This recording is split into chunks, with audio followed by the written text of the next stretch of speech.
Hello friends, स्वागत है आप सभी का गुरुकुल कोचिंग क्लासेस के इस ऑनलाइन प्लेटफॉर्म पर। मैं शिवम रिछारिया आप सभी का स्वागत करता हूं। आशा करता हूं आप लोगों ने पहली वीडियो को काफ़ी सपोर्ट किया और काफ़ी सारे कमेंट्स किए, तो सबसे पहले तो आप सभी लोगों का बहुत बहुत धन्यवाद।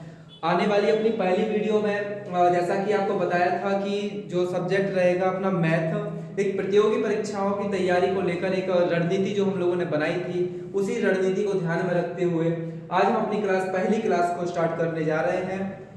तो अनुरोध है आप सभी लोगों से कि वीडियो को ज़्यादा से ज़्यादा मात्रा में देखें और समझने की कोशिश करें। अगर वीडियो में कोई कमी आपको दिखती है तो एक छोटा सा कमेंट, प्यारा सा कमेंट छोड़ के आप एक सजेशन दे सकते हैं। चलिए स्टार्ट करते हैं बिना कोई समय गवाए हुए। आपका चैप्टर फर्स्ट है संख्या पद्धति, जो कि किसी भी मैथमेटिक्स को अगर हमें स्टार्ट करना है तो एक बेसिक लेवल हमें उस जानना बहुत ज़्यादा जरूरी हो जाता है। तो शुरुआत करते हैं चैप्टर फर्स्ट नंबर सिस्टम, संख्या पद्धति। इसमें हमें सबसे पहले जरूरत है विभक्ति के नियम, यानी law of divisibility. Law of divisibility हमें आना कंपलसरी है। सबसे पहले तो आपको नंबर के बारे में पता होना जरूरी है। क्या नंबर्स होते हैं, नंबर्स क्या क्या होते हैं। एक होते हैं नेचुरल नंबर, जिनको कहते हैं प्राकृतिक संख्याएं। दूसरा होता है होल नंबर, जिनको कहते हैं पूर्ण संख्याएं। तो क्या अंतर होता है natural number and whole number. तो जो नेचुरल नंबर्स होती हैं, जिनको हम प्राकृतिक संख्याएं कहते हैं, प्राकृतिक संख्याएं, इसमें हमारी जो लेके जिससे हम काउंटिंग कर सकें, किसी भी चीज की गणना कर सकें। जैसे कि ये है 1 2 3 4 एंड सो ऑन। ये हमारे जो नंबर कहलाएंगे, ये कहलाएंगे कहाँ तक, 9 तक। ये जो नंबर कहलाएंगे आपकी प्राकृतिक संख्याएं कहलाएंगी, नेचुरल नंबर कहलाएंगे। इसके अलावा दूसरी जो होती है पूर्ण संख्याएं। पूर्ण संख्याएं, तो पूर्ण संख्या में नेचुरल नंबर जो होते हैं प्राकृतिक संख्याओं के साथ जीरो भी इसमें ऐड हो जाता है। तो ये जो संख्या स्टार्ट होती है वो जीरो से स्टार्ट हो जाती है, इसमें जीरो को इन्वॉल्व कर लिया जाता है। तो 1 2 3 एंड सो ऑन, ये आपकी इंफिनिटी तक हो जाती है, ये कह जाती है होल नंबर्स कहलाती हैं। वैसे नंबर तो रहते हैं सारे 9 तक, लेकिन जीरो से फिर आगे 10 बन जाता है, 10 से यही नंबर रिपीट होने लगते हैं। तो ये आपको आशा करती है सब लोगों को आना अभी तक तो आता ही होगा। फिर भी एक होता है सम संख्या, एक होता है विषम संख्याएं। विषम संख्याएं, एक होती है भाज्य संख्याएं, एक होती है अभाज्य संख्याएं। तो क्योंकि आप लोग इस स्टैंडर्ड पे आ गए हैं कि आप एक प्रतियोगी परीक्षा की तैयारी कर रहे हैं, तो ये आप सब ये संख्याएं आपको आना एक आम बात है। कक्षा सेकंड थर्ड की क्लासें हैं। तो आइए अपने टॉपिक पे आते हैं। ये अपना है लॉ ऑफ डिविजिबिलिटी। स्टार्ट करते हैं। दो से विभक्ति का नियम। कोई भी संख्या हम कैसे पता करेंगे दो से विभाजित होती है या फिर नहीं होती है। तो ये नियम कहता है कि यदि किसी संख्या मान लिया हमने संख्या लिख दिया 2 8 4 6, ये नंबर लिख दिया हमने। इसमें हमने देखा कि लास्ट जो यूनिट डिजिट है, यानी इसकी इकाई का अंक है, तो इकाई के अंक पे कोई भी क्या होनी चाहिए, सम संख्या होनी चाहिए। कोई भी सम संख्या होना जरूरी है। किस स्थान पर, इकाई के स्थान पर। तो इकाई का स्थान कौन सा कहलाता है, जो लास्ट से पहला जो स्थान होता है वो कहलाता है इकाई का स्थान। तो इस संख्या पर सम संख्या होना चाहिए। अब सम संख्या कौन कौन सी होती हैं, 0 2 4 6 8, ये नंबर होते हैं सम संख्या। ये नंबर होना चाहिए इकाई के स्थान पर। तो हम कह सकते हैं कि ये जो संख्या होगी वो 2 से पूर्णतया विभाजित हो जाएगी। तो आई होप आप लोगों को समझ आ गया होगा।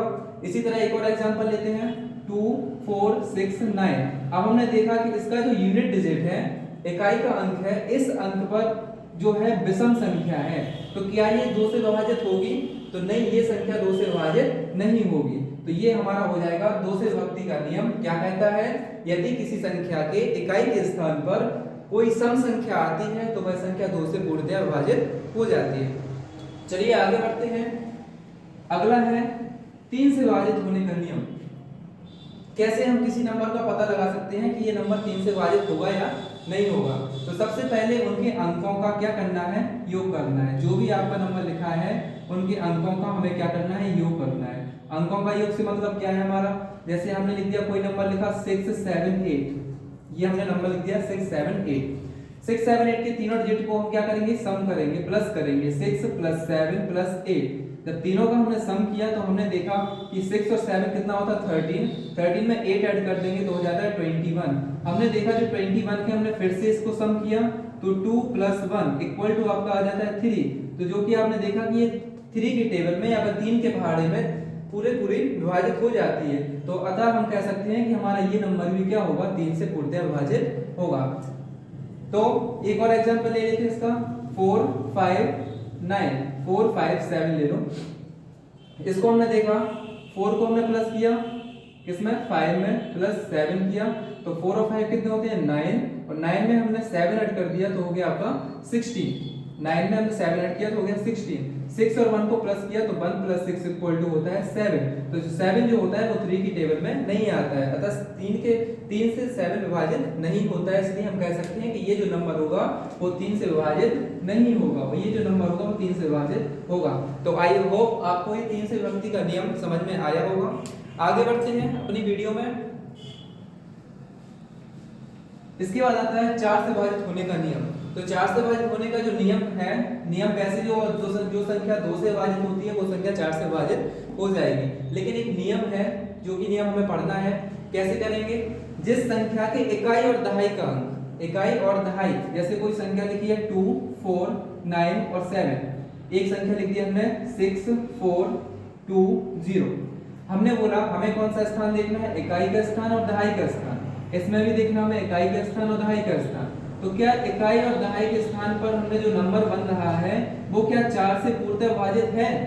अगर ये 4 से पूर्णतः विभाजित है तो ये संख्या भी 4 से पूर्णतः विभाजित होगी, और अगर ये संख्या 4 से पूर्णतः विभाजित नहीं है तो ये संख्या 4 से पूर्णतः, ये पूरी संख्या भी 4 से विभाजित नहीं होगी। तो हमने देखा कि 4 का अगर हमें पहाड़े में जो 97 आता है तो 4 से विभाजित नहीं होता है, इसलिए ये पूरी संख्या भी 4 से विभाजित नहीं होगी।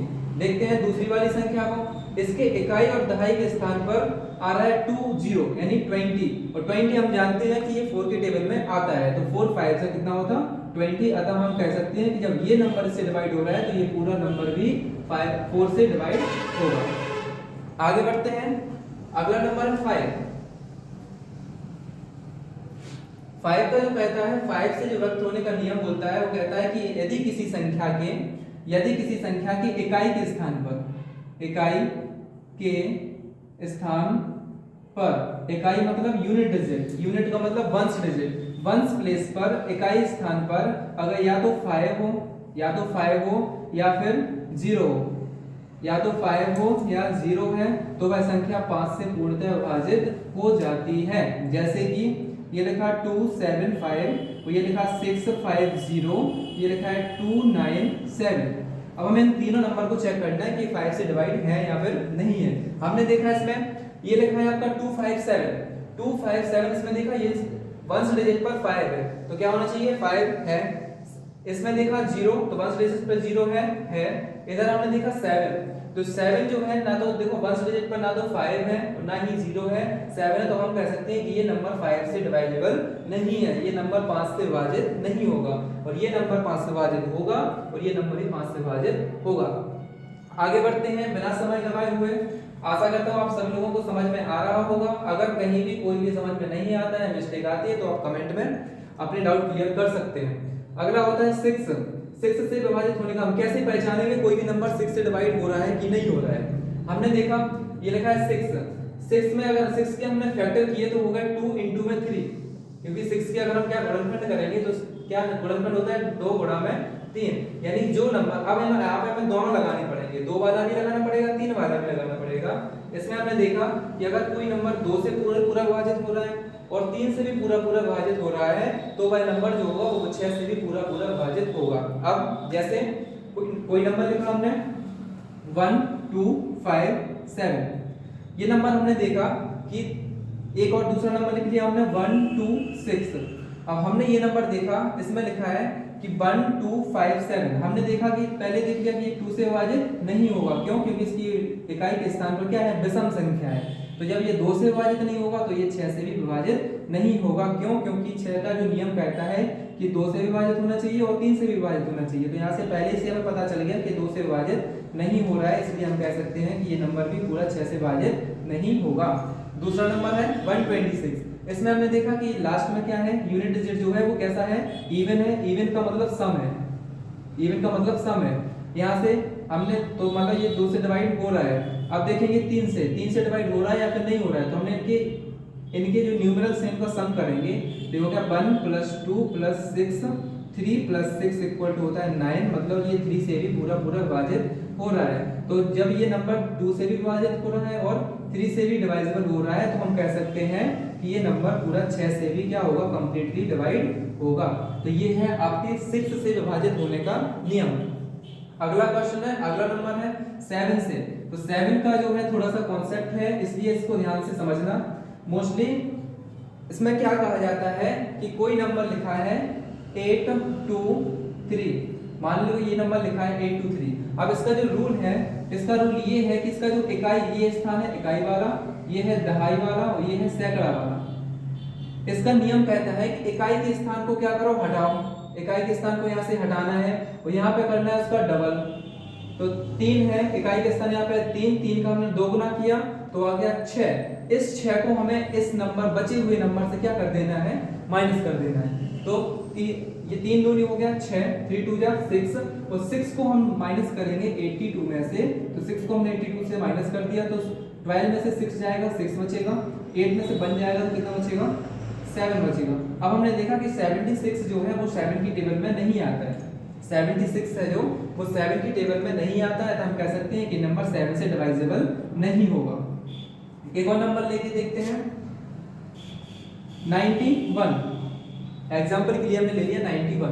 अब 91 को हमने क्या करेंगे, रूल वही लगाना है। इसका यूनिट डिजिट कौन सा है, 1। एक को हमने यहाँ से हटाया और उसका 2 गुना कर दिया, तो 1 का 2 गुना करेंगे तो हो जाएगा 2।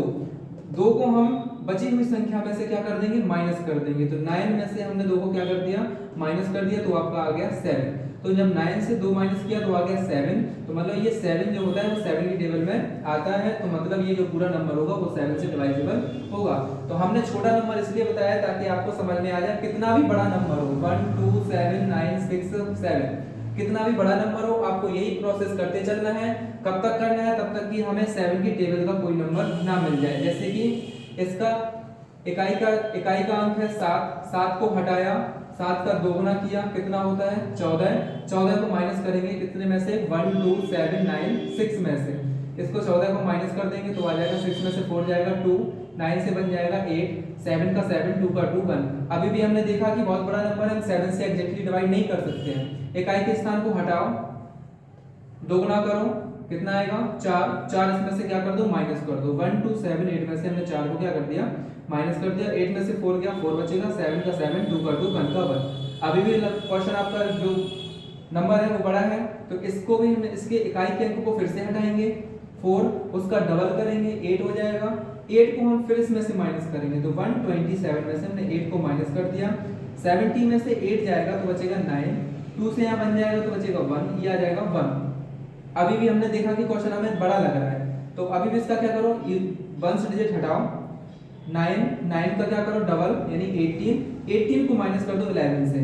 तो 18 क्या 11 में से माइनस होगा, तो नहीं होगा, तो हमारा ये जो स्टेप आएगा वो क्या आ जाएगा, हमें इसी को डिवाइड करके देखना पड़ेगा। 119 क्या 7 की टेबल में आता है, तो 7 से मैं डिवाइड करके देखा 119, 7 बन जाए 7 होता है, 4 बचा, ये हो गया 49, 7 7 या 49। अतः हम कह सकते हैं कि जो लास्ट वाला जो नंबर है वो पूरा पूरा 7 से विभाजित हो रहा है। तो जब ये नंबर पूरा 7 से विभाजित हो गया है तो आपका ये नंबर भी पूरा 7 से विभाजित हो जाएगा। तो 7 का जो विभक्ति का नियम है थोड़ा सा कॉन्सेप्चुअल है, लॉन्ग है, तो इसका सबसे ज्यादा प्रीफर हम वही करते हैं कि अगर कोई नंबर है उसको डायरेक्टली 7 से डिवाइड कर दो, लेकिन आपको नियम आना बहुत ज्यादा जरूरी है, इसलिए आपको नियम हमने बता दिया है। अगला जो नियम है आपका 8 से विभाजित होने का नियम। कोई नंबर 8 से विभाजित कैसे होगा, 8 से विभाजित होने का इसका जो नियम कहता है कि कोई नंबर है 2 7 6 4 और 2, हमने बोल दिया कि ये नंबर चेक करो कि ये 8 से डिवाइजेबल है या नहीं है। तो 8 से डिवाइजेबल चेक करने के लिए हमें लास्ट के 3 डिजिट देखने पड़ते हैं। कौन से, लास्ट 3 डिजिट। लास्ट 3 डिजिट होने का मतलब वंस वाला, वंस, टेंस और 100, इकाई, दहाई और सैकड़ा वाला, ये तीन जगह हमें देखनी है। तो इसमें हमने देखा वंस पर 2 है, टेंस पर 4 है और 100 पर 6 है, यानी इकाई पर 2 है, दहाई पर 4 है और सैकड़े पर 6 है। तो हमने नंबर लिया 642, इसको हम डिवाइड करेंगे 8 से। अगर ये पूरा 8 से डिवाइड हो गया तो 8 8 जा 64, यहाँ से बचा कितना 0, कैरी किया 2, पॉइंट लग जाएगा। मतलब क्या है, यहाँ से अगर 0 बढ़ जाएगा तो ये आ जाएगा 2। अभी भी 2 क्या आ रहा है, इसका रिमाइंडर बच रहा है, मतलब शेषफल बच रहा है, तो ये नंबर 8 से डिवाइड नहीं होगा। तो ये पूरा नंबर भी 8 से डिवाइड नहीं होगा। तो क्या कहता है 8 का डिवाइजिबल रूल, कि यदि किसी संख्या के लास्ट के 3 डिजिट ले लिए जाएं और उनको 8 से डिवाइड किया जाए, अगर वो 8 से कंप्लीट डिवाइड हो जाते हैं तो पूरा नंबर भी, जो होल नंबर होगा वो भी पूरा 8 से डिवाइड हो जाएगा। अगर ये 3 डिजिट भी 8 से डिवाइड नहीं होते हैं तो आपका ये पूरा नंबर भी 8 से डिवाइड नहीं होगा। आगे बढ़ते हैं, अपना जो है 9th का डिविजिबिलिटी रूल। कोशिश कर रहे हैं कि एक ही वीडियो में कम से कम समय में आपके पास सारे डिविजिबिलिटी रूल पहुंच जाएं, इसलिए थोड़ा सा फास्ट कर रहे हैं और आपको एक एक एग्जांपल बता के समझ रहे हैं। वीडियो अगर आपको समझना है तो एक बार बार बार रिपीट करके वीडियो को देखना, आपको समझ आ जाएगा। 9 विभक्ति का नियम, 9 से हम कैसे चेक करेंगे कि 9 से विभाजित है या नहीं है। तो हमने देखा कोई नंबर लिखा है 7 2 8 6 1 3, ये लिखा है आपका कोई नंबर। हमने बोला ये 9 से डिवाइड है या फिर नहीं है। तो अब आपको 9 का रूल पता होना चाहिए। रूल पता कैसे करेंगे, जैसे हमें 3 का पता था कि हम यूनिट डिजिट का सम करेंगे, सारे डिजिट क्या करेंगे, सम करेंगे। सम का मतलब योग करेंगे। योग करने में देखेंगे कि ये 3 की टेबल में आता है या नहीं आता है। अगर आता है तो 3 से डिवाइड है, अगर नहीं आता है तो नहीं है। तो सेम हमें यही करना है, इसमें भी यही करना है। हमने इनको यूनिट को क्या करेंगे, सम करेंगे। तो सम दो प्रकार से कर सकते हो, दो तरीके होते हैं। या तो आप डायरेक्ट सम कर लो कि 7 और 2 ये हो गए 9, और 7 और 2 को ऐड करेंगे तो हो गए 9, इधर 8 और 1 को ऐड किया तो हो गया 9, इधर 6 और 3 को ऐड किया तो हो गया 9। मतलब 9 से 9 क्या हो जाएगा, कैंसिल, मतलब पूरा नंबर 9 से डिवाइड होगा। अगर आपको समझ नहीं आता है तो इसको फिर से क्या कर लो, ऐड कर लो। क्या लिखा था, 7 2 8 6 और 3 1। इसमें हमने कैसे देखेंगे, तो हमने देखा 7 + 2 + 8 + 6 + 3 + 1।